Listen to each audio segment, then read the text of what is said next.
Assalamualaikum warahmatullahi wabarakatuh. Perkenalkan, saya Dini Prastio Wijayanti, Eskep Nurse MKep. Saya adalah dosen bidang ilmu keperawatan. Rencana pembelajaran semester pada mata kuliah keperawatan gawat darurat yaitu sebesar 3 SKS dengan 2 teori dan 1 praktikum. Deskripsi mata kuliah ini yaitu menguraikan tentang konsep kegawat daruratan, penata laksanaan pasien gawat darurat, mencakup bantuan hidup dasar atau basic life support, juga akan membahas tentang asuhan keperawatan pada pasien dengan berbagai kegawatan. Capaian pembelajaran lulusan yang pertama, pengetahuan. Mahasiswa dapat mengetahui, memahami, menguasai, dan mampu mengimplementasikan teori, konsep, dan prinsip penanganan kegawat daruratan pada semua kasus. Sikap, menjunjung tinggi nilai kemanusiaan dan menjalankan tugas berdasarkan agama, moral, dan etika. Keterampilan umum, menguasai konsep dan prinsip kegawat daruratan dan trauma. Keterampilan khusus, mampu mengelola asuhan keperawatan sesuai dengan kewenangan klinis, mampu melaksanakan prosedur bantuan hidup dasar dan trauma pada situasi kegawatan dengan menerapkan metode yang tepat dan sesuai standar serta kewenangannya. Bobot penilaian pada mata kuliah ini, UTS sebesar 30%, UAS sebesar 30%, ujian praktikum 30%, dan sikap 10%. Metode pembelajaran pada mata kuliah ini yaitu perkuliahan secara tatap muka dan tutorial. Sekian perkenalan dari saya. Terima kasih. Wassalamualaikum warahmatullahi wabarakatuh. Assalamualaikum warahmatullahi wabarakatuh. Waalaikumsalam warahmatullahi wabarakatuh. Selamat siang semuanya. Siang. Kabarnya baik? Baik. Semangat semuanya ya. Nah, kali ini saya akan membahas mengenai triase. Kalau kalian pernah ada yang jalan-jalan ke IGD? Jalan-jalan ke IGD. Pernah? Pernah. Tahu di IGD? Tahu. Di IGD banyak ruangan, misalnya ada pemilahan pasien gitu. Apakah sudah dipahami? Belum tahu bagaimana menggolongkannya. Kalau kalian sakit batuk pilek, kalau sudah polinya tutup datang ke IGD. Iya. Kalau ada korban kecelakaan juga dimasukkan ke IGD. Semuanya pasien diterima di ruang IGD. Nah, hari ini kita akan belajar bagaimana pemilahan atau penggolongan itu dengan triase. Nah, capaian pembelajaran mata kuliah kali ini, mahasiswa mampu menjelaskan konsep asuhan keperawatan pasien dengan gawat darurat. Kemudian, menjelaskan prinsip utamanya, pertolongan korban dan langkah-langkah penilaian korban yang disebut triase. Kajian materinya ada prinsip pemberian pertolongan, pengertian triase, dan klasifikasi triase. Bentuk pembelajaran kita kali ini yaitu secara ceramah ini tatap muka dan nanti akan dilanjutkan di ruang laboratorium. Oke. Nah, kalau kejadian gawat darurat bisa terjadi di mana saja, kapan saja, dan bisa terjadi pada siapa saja. Kita enak-enak pulang kuliah mau bawa sepeda motor, nah di kejadian di jalan kita nggak tahu kan, apakah nanti kita tiba-tiba terjatuh atau ada mobil yang menyenggol kita. Nah, itu bisa terjadi kapan saja, di mana saja, dan oleh siapa saja, baik dewasa, orang tua ataupun anak-anak. Nah, kejadian emergensi ada kejadian di luar rumah sakit dan di dalam rumah sakit, namanya pra-hospital dan intra-hospital. Tujuannya apa sih untuk pelayanan gawat darurat? Yaitu memberi pelayanan cara cepat, tepat, terpadu, dan mencegah resiko kecacatan serta kematian. Ya, ingat, gawat darurat itu untuk mencegah supaya pasiennya ini tidak tambah fatal, tidak tambah cacat. Ya, kalau ini supaya juga bisa mencegah atau menyelamatkan dari kematian. Nah, sistem layanan gawat darurat itu 24 jam. Bisa dibayangkan bagaimana perawat, dokter untuk mengakumulasi jumlah pasien yang masuk Apakah pasien itu akan seharian berkumpul di IGD? Tidak kan? Karena ada waktu tunggunya. Kita harus tahu berapa lama waktu tunggu di IGD. Bagaimana perawat itu bisa segera cepat untuk menggolongkan pasien. Prinsipnya ada pasien trauma dan non trauma. Nah, triase letaknya, kalau yang kita lihat mungkin ada 4 tak sebenarnya, ada berbagai macam penggolongan triase sendiri. Kita sudah tadi membahas, nah ini ada zona kuning, zona hijau, zona merah. Ketika pasien masuk di ambulan, dia akan masuk ke, masuk zona merah, zona hijau atau kuning. Ini sebenarnya berdasarkan apa? Pengertian dari triase yaitu proses khusus memilah, memilih pasien berdasarkan penyakit, menentukan prioritas kegawatan serta prioritas transportasi. Artinya apa? Memilih berdasarkan prioritas penyebab ancaman hidup. Jadi mana yang mau diselamatkan dulu, intinya itu. Ya, ada penggolongan, makanya ada tadi kalian lihat ada banyak kartu, ada warna merah, kuning, hijau, hitam. Itu adalah prioritasnya. Dan dilakukan oleh triase officer yang terlatih. Di triase tidak ada tindakan, kita hanya memilih menggolongkan saja. Makanya waktu triase itu kurang dari 1 menit, ya, kurang dari 60 detik. Kita sudah harus menentukan pasien ini prioritas berapa untuk ditolong. Pasien ini memiliki harapan hidup tidak? Ini pasien meninggal atau pasien yang memiliki harapan hidup, supaya apa? Tidak sia-sia. Ketika kita memprioritaskan orang yang bisa berjalan, bisa mengeluh, maka pasien yang dengan ancaman ini bisa meninggal lebih dulu. Kalau pasien yang bisa berjalan, apalagi bisa mengeluh, perutku sakit, nah itu menjadi prioritas utama. Tapi misalnya pasien dengan 3. Nah, triase dilakukan berdasarkan RW, breathing sirkulasi, berat cederanya, kemudian harapan hidupnya. Ini adalah jenis-jenis triase di Indonesia. Ada MTS, SI, ATS, dan CTAS ini. Kemudian indikatornya tentang RW, breathing, sirkulasi, dan stability, kesadaran. Instalasi gawat darurat tidak diperkenankan untuk menolak pasien karena apa? Berkaitan dengan hukum. Kita akan menerima semua pasien, tapi biasanya yang benar-benar datang ke unit gawat darurat itu yang benar-benar emergensi kurang 20%. Sisanya adalah false emergency. Ada yang pernah batuk pilek datang ke IGD? Hanya karena aku kayaknya batuk tenggorokan nggak enak karena polinya sudah tutup, saya ke IGD saja. Nah, itulah pasien-pasien yang menyebabkan false emergency. Jadi untuk adanya triase.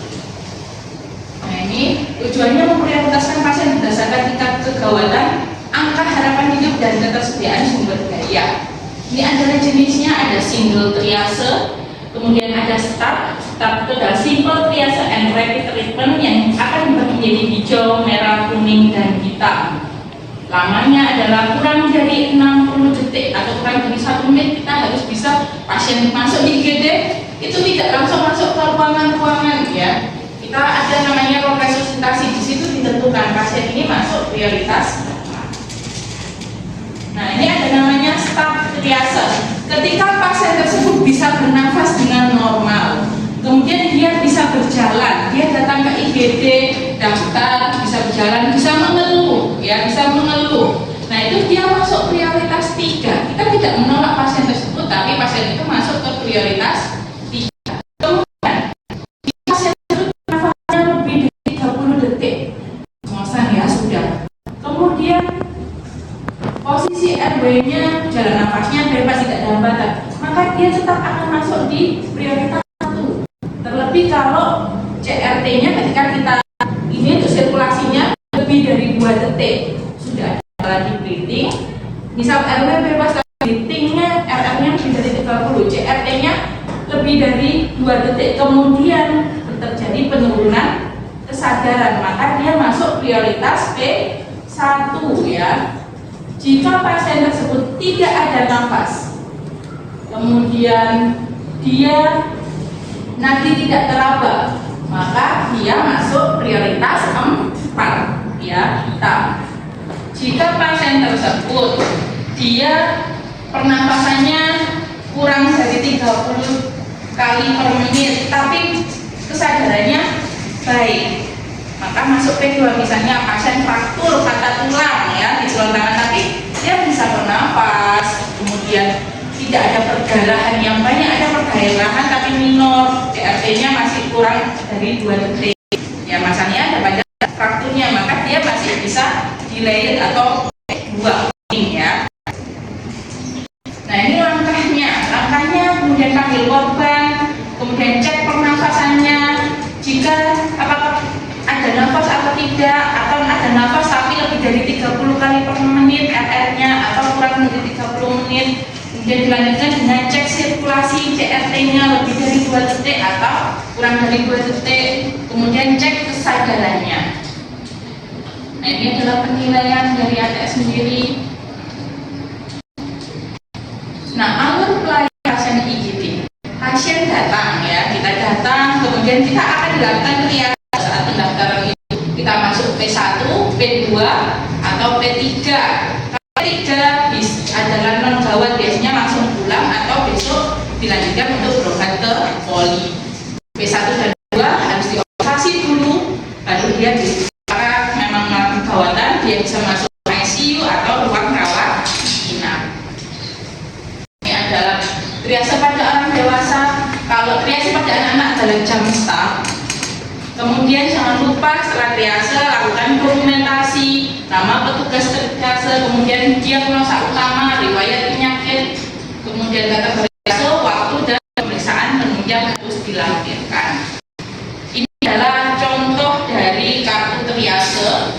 Di sini ada dari mulai keterangan pasiennya, kemudian nanti tanda-tanda vitalnya bagaimana. Ini jika terjadi pasien itu mengalami luka bakar.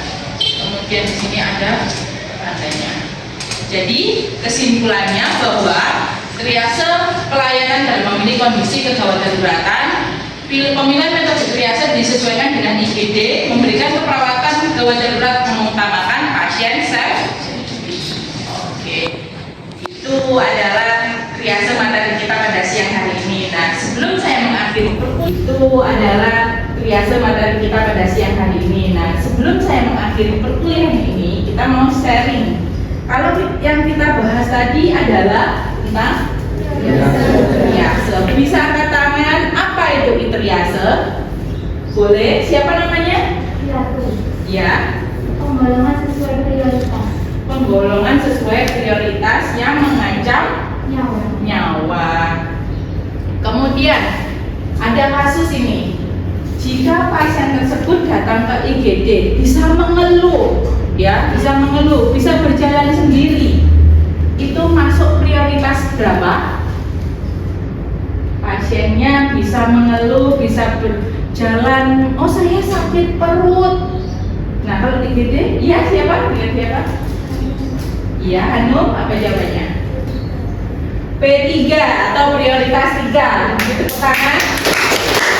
Kemudian pasiennya datang, RR-nya lebih dari 30 detik ya, pernafasannya lebih dari 30 detik. Kemudian sirkulasinya lebih dari 2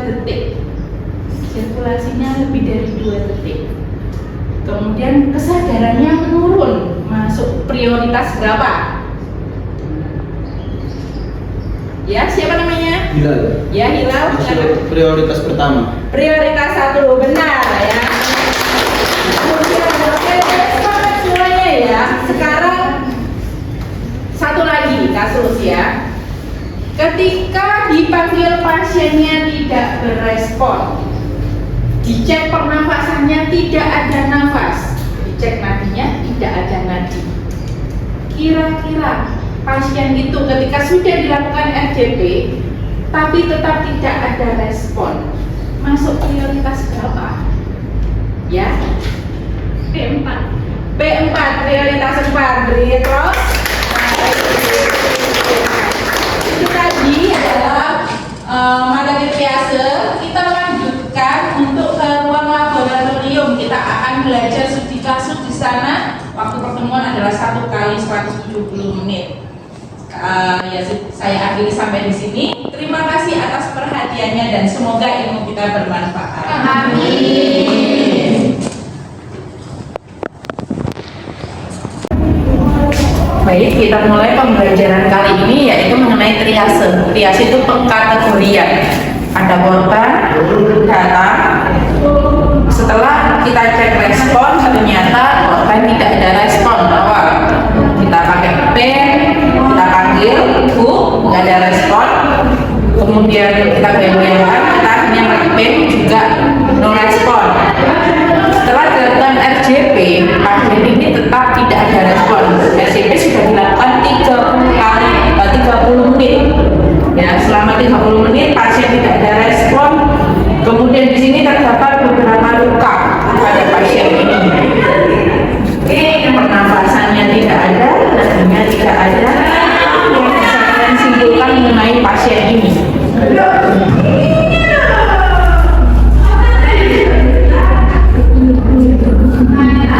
P berapa? P1, P2, P3 atau P4? P4 kan?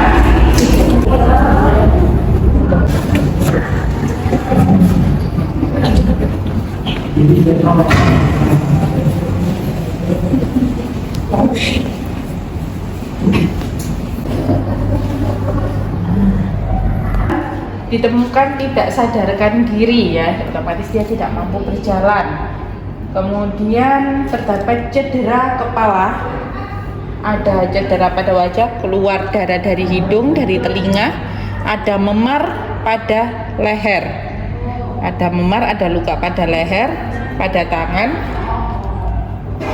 ada nafas tapi nafasnya lebih dari 30 kali per menit. Kesadaran dia GJS-nya 111. Kemudian sirkulasi nadi teraba lemah. Masuk kategori P berapa? P1 merah.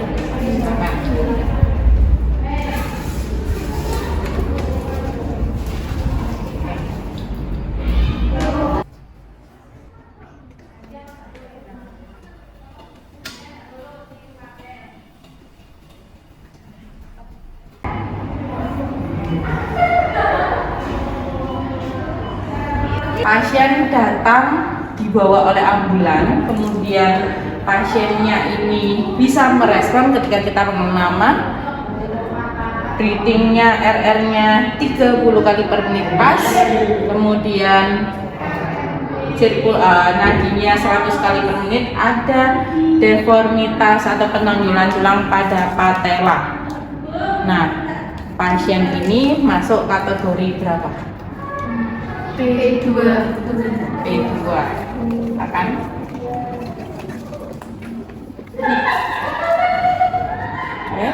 silakan dibawa ke ruang P2.